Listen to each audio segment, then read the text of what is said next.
Hi guys, here we are again. It's a new week. I hope you're doing well. I hope you're still applying for jobs. I hope you're not giving up. And because I promised you that I'm going to find you the best information out there for different countries, today I would like us to speak about Malta.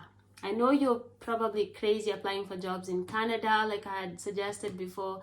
Some people have started getting positive responses, and it makes me so happy that the effort is paying up. So let's quickly look at Malta. Why do people like Malta? What languages do they speak in Malta? What flights do you need to take to get to Malta? Do you need a work permit to go to Malta? What's the cost of living when you're in Malta? And how to find work, of course, how to find work so that you're able to go and work in Malta. Now, Malta is a small island. It's sort of like living and working in Mombasa, if you've been there. And Malta, like Malta Guinness, is a very beautiful place. Like if you check the photos, it looks amazing. It's like I can't even imagine like going to work when you're there. It's almost like being a tourist every day. So if you are working in the tourism industry, accounting industry, and any other skilled type of work, you're highly welcomed to apply for jobs in Malta, because they've said, like I've been researching, and they don't have unemployment there. The unemployment rate is very, very low. So it means they would be looking for more workers to come in to fill in some vacancies that they would need filled. And so let's look at all that. So first of all, the languages that they speak in Malta, they speak Maltese and they speak English. So if you speak English, you are in a good environment. Now, where is Malta? Malta, I've got a map here to show you. If you're coming from East Africa or from wherever, this is Africa. So if you're coming from Nairobi, which would be here, sometimes flights from Tanzania and Uganda and all that, sometimes they fly to Nairobi first. So from Nairobi, I was checking online, and there's a flight that costs you, a return flight that costs you around £452. That would be somewhere in the league of 60k. For a return ticket.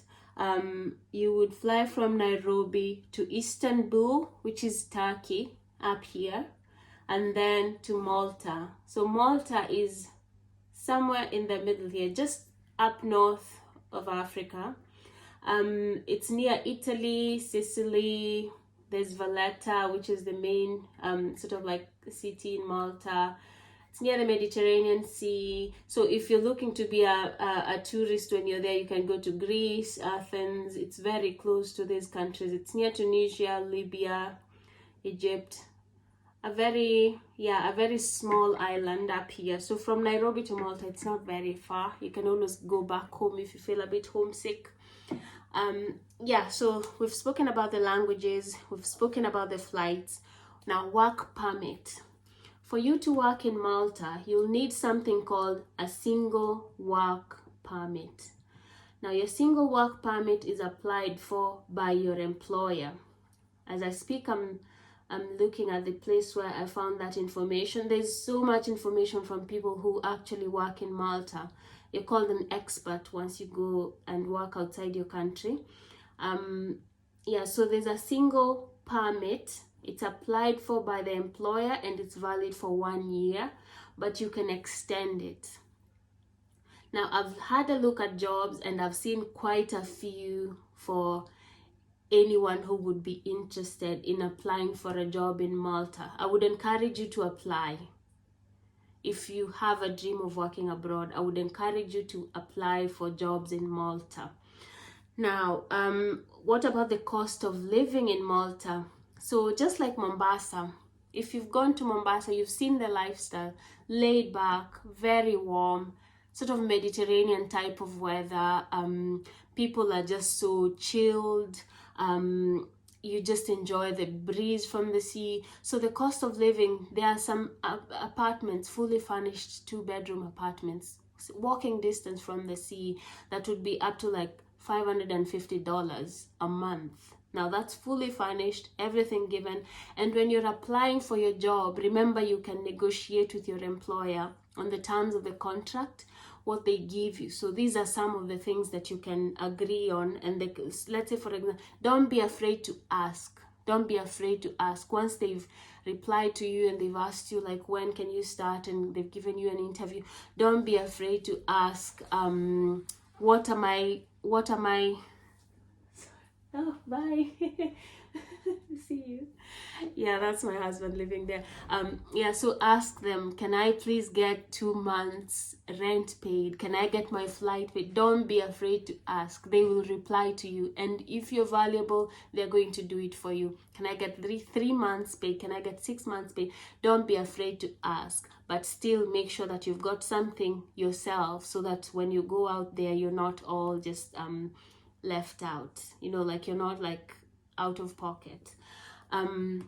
Yeah, so just like Mombasa as well, being an island, the food is imported, so it can be a little bit costly. I used to find that tomatoes, for example, onions in Mombasa can be a little bit higher priced than Nairobi, but then accommodation was affordable. So it's like a balance.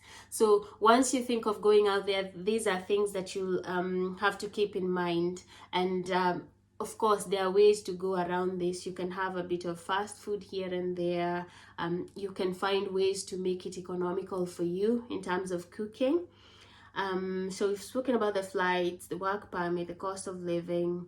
Now, before we go to how to find work, I would like us to quickly look at... Okay, so when it comes to the work permit, these are the main things that you need. You need a copy of a valid employment contract. So that's from your employer.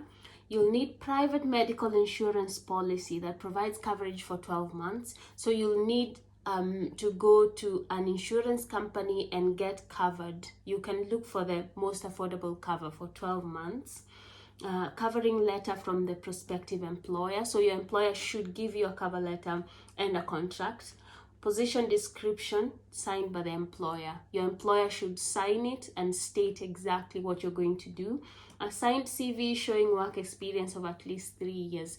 Now, if you're going to, let's say, to Malta or to any country for work, and you've applied for the work permit, always remember to carry your CV with you in your documents, just in case they ask you at the airport. Now, they've always said, yes, carry these documents with you just in case they ask for them at the airport. The airport is another embassy, and you could be returned back home just for not looking like you're there to do what you said you're going to do.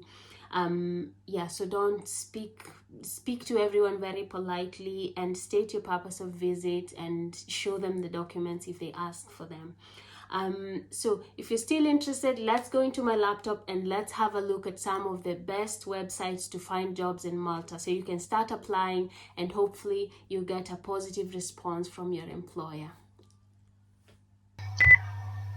Okay guys, I'm going to show you very quickly how to get jobs when you're looking for a job in Malta. And one of the best ways is, of course, just to go into Google and search for jobs in Malta. And Google, as always, will give something. So you have housekeeping attendant. Let's just go into that.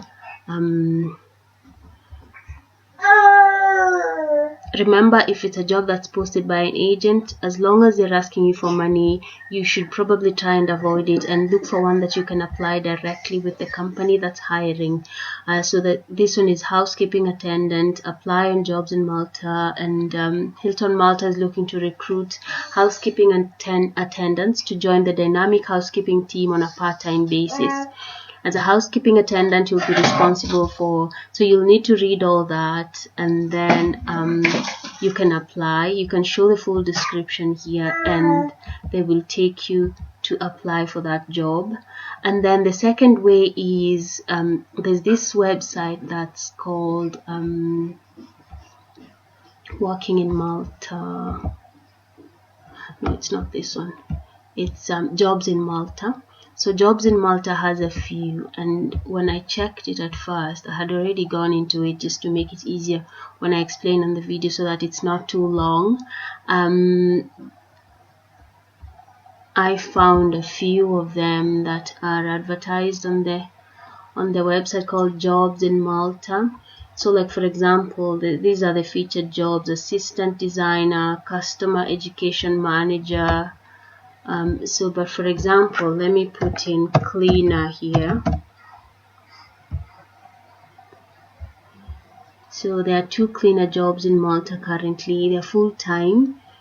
This one can be full or part-time. I would suggest going for a full-time job if you're looking to migrate somewhere, because then the pay will be good for you. The closing date is the 10th of February. So you might want to apply for that one as soon as possible. So you'll need to log in to their website to apply, and all you need is just give them a bit of information about yourself, and then you can apply for that job easily. So I had seen a few others on this website, and they are so interesting. Just bear with me for a second as I maneuver here.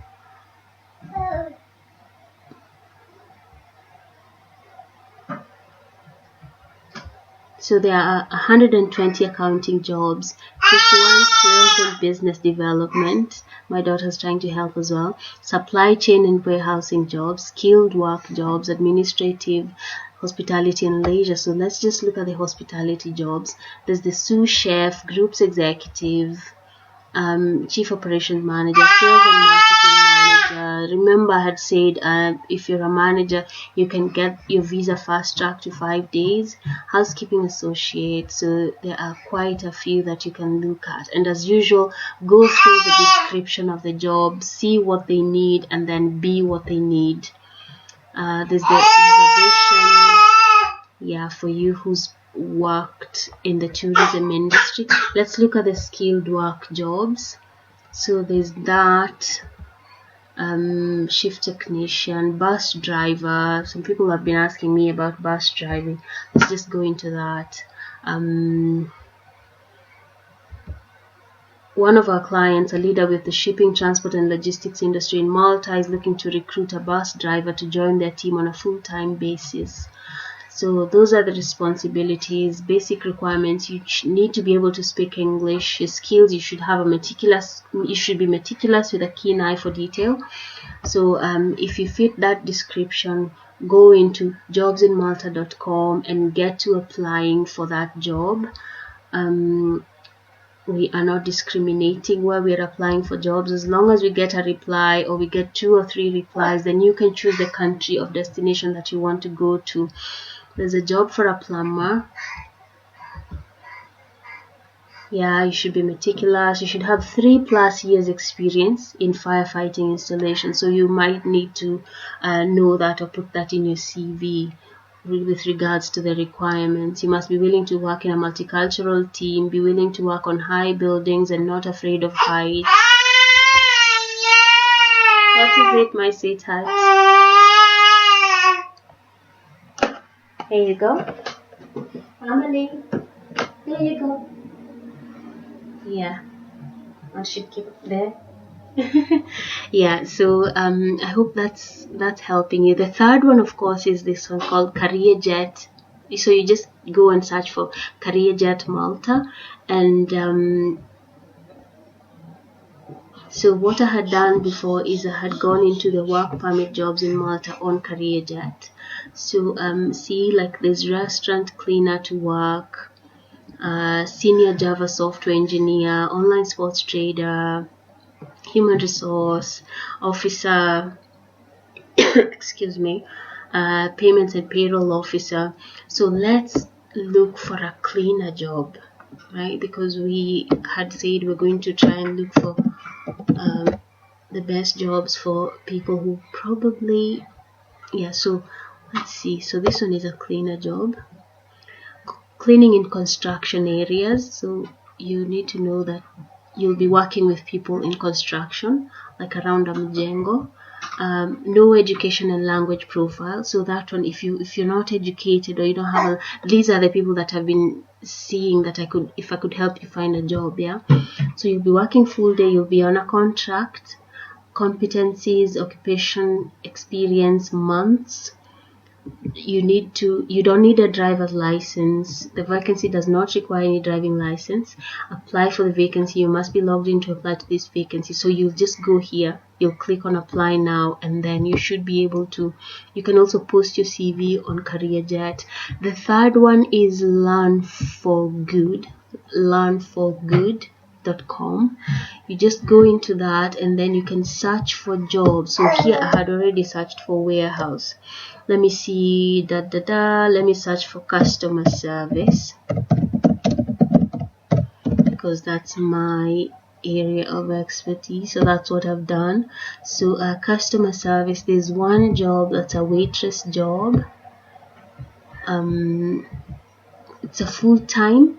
It was listed on the 29th of January this year. It's for a hotel. So the waitress job, what are the requirements? They have visas for the following. So if you're from these countries, but if you're not from there, I wouldn't discourage you from applying. Just give them your application. I think up here they'd said that so you see the description that they've given you. Try and make sure that you've explained all that in your CV. Yeah, there's no harm in applying for this one. If there's a requirement that you don't have, tell them that you're willing to work. And then they have other locations in Doha. So if you're in Doha already, try and apply for this one, and you could get transferred from where you are and you could go to Malta. Sometimes that's one of the best ways to get employed. So yeah, just play around with these. Put in Malta, put in any city, and they have many different cities in Malta. I've only seen Valletta, which is the main one. There's Saint Venera, there's Paola, there's Lucca. So yeah, play around with that and you should be able to get a job. So I hope that helped you, and I'll see you next time as we look at different ways to apply for jobs in Malta, yeah, or different countries.